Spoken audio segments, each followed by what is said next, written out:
maa ngi lay nuyu d'abord ñëw ci ndaje bi effectivement comme ni ko Bachir waxee noonu la demee dafa ma bëggoon indi livre bi fekk na booba ñoom ñu ngi ville ñu laaj ma woo ma may leen maa ngi ville fu ngeen nekk yu ne leen ma localisation ma fekk leen foofu ma ñëw mu defal ma dédicace bi ma ne ko kañ nga koy présenté mënuma jeudi ma ne ko bon j'ai pas encore parce que temps yi je suis un grand chômeur j'ai pas encore beaucoup d'engagement donc danaa fexe ba ñëw ci tey loolu moo waral ma ñëw wax dëgg yàlla ma ñëw nag fekk fii public de valeur fekk naa fi ñu bari ñoo xam ne ñii bu ma yeboon ne sax ci télé bi laa leen xàmmee d'abord à la suite d'un débat mën naa ci citer ñenn seetaan leen ñu wax lu am pertinence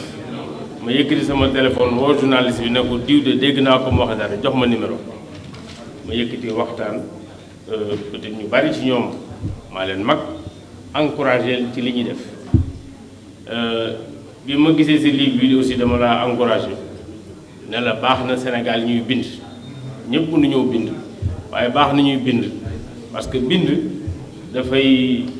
bàyyi ay traces am na yoo xam ne yii boo ko demee ba koy bind ñeme nga ko donc loolu moo tax ma kontaan ci lii nga bind bi may wax loolu man xaw moon sax ne activiste donc gis naa lii en tout cas ñu ngi la ciy encouragé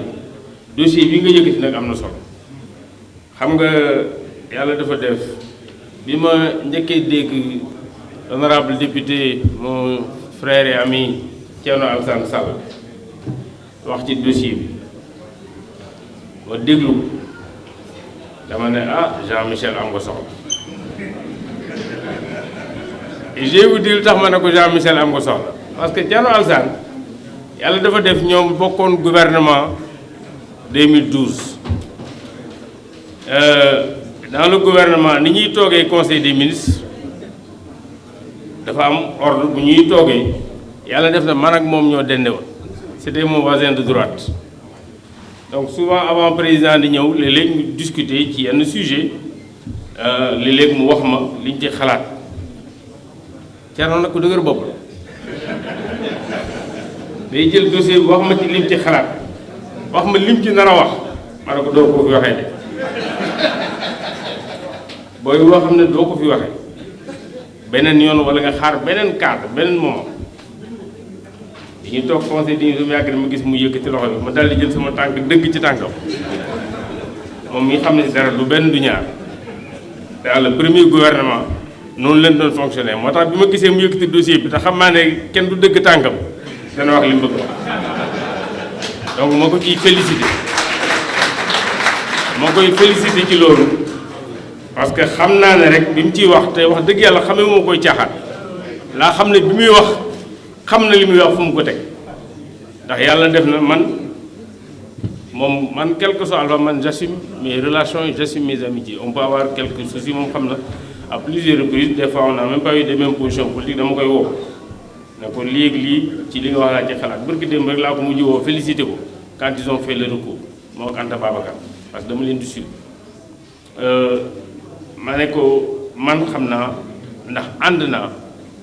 ak Seydou Kane Banque Santander bi ma nekkee ministre de l'agriculture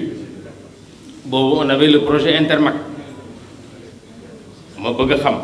xam d'abord kan moo financé parce que man j'ai pas conclu le marché di conclu avant may ñëw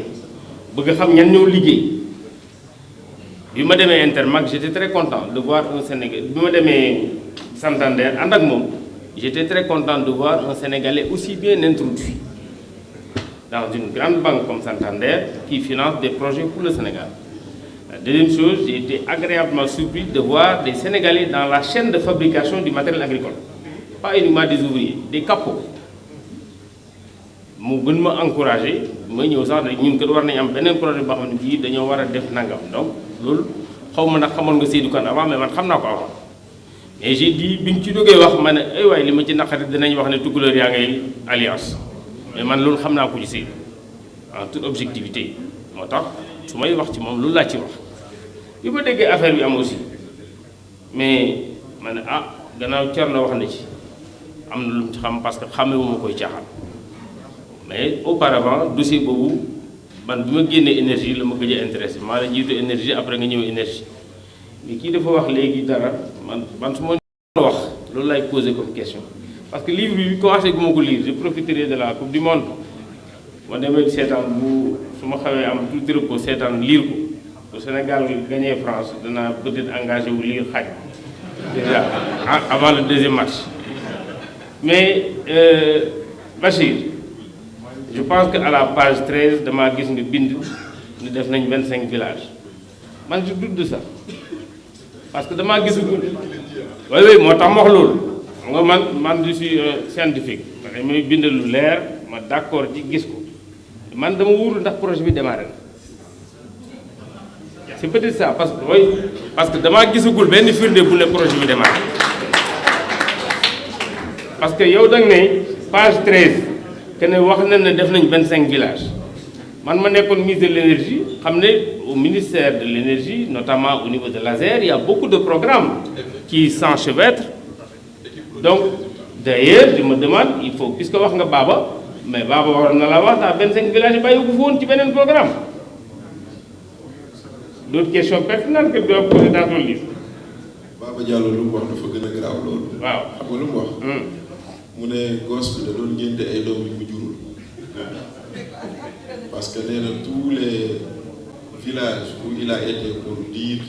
qu'il a inauguré c'est le travail que nous avons laissé ici. ça me surprendrait pas parce que dama xam temps bi programme di am pour ñu defar ko moo tax ma ne est-ce que 25 yi du 25 yu amoon ci beneen programme léegi 25 yi dem na 40 ça veut dire tout simplement que ça peut être la fin d'un programme qu'on peut peut-être s'approprier pour dire que ci lii la bokk mais man gisaguma benn firnde bu wane projet bi démarré na voilà projet bi démarré xam nga lu tax ma wax loolu encore dans ce genre de programme bu ñu defee ne am na 1500 villages dafa am une liste xoola tax 25 yi ci la bokk bu ci bokkul nga xam ne du programme bi démarré nee nañ 40 la léegi donc ça c'est une question à mon avis qui mérite d'être poursuivie parce que pour voir ndax projet bi effectivement démarré na ou pas parce que bu démarré wul c'est 1,43% yi c'est très généreux c'est très généreux donc en tout cas ñu ngi lay encourager beaucoup de jeunes que je vois ici donc Kane je l'ai vu Madane je l'ai suivi également et puis j'apprécie bien ses sorties il fait des trucs très scientifiques j'ai été surpris d'ailleurs qu'il a fait droit parce que souvent li ñuy def droit dañuy bari rek lu ñu wax ñu werante lu bari moi quand à l'entendre parler je pensais que c'était un ingénieur parce que tellement il dit des choses très très scientifiques A plus B égale C dans ses sorties il y en a également d'autres que j'encourage surtout nag ñi gën a fare ndaw maa ngi koy wax à mon jeune frère Moïse et également Biram bëggoon na jël ci parole Bachir parce que wax ji nga wax touché na ko ma ne ko non bàyyi su ma demee mu waxal la parce que bon j'ai été également avec lui dans le gouvernement c'est des jeunes te tey fii réew mi toll ay ndaw a ko yore ay ndaw ay morom bay xeex ñun man jàpp naa ne ñun on est dans le dernier tiers moi je me considère dans ça donc yéen ndaw yi il faut ngeen bokk ci débat bi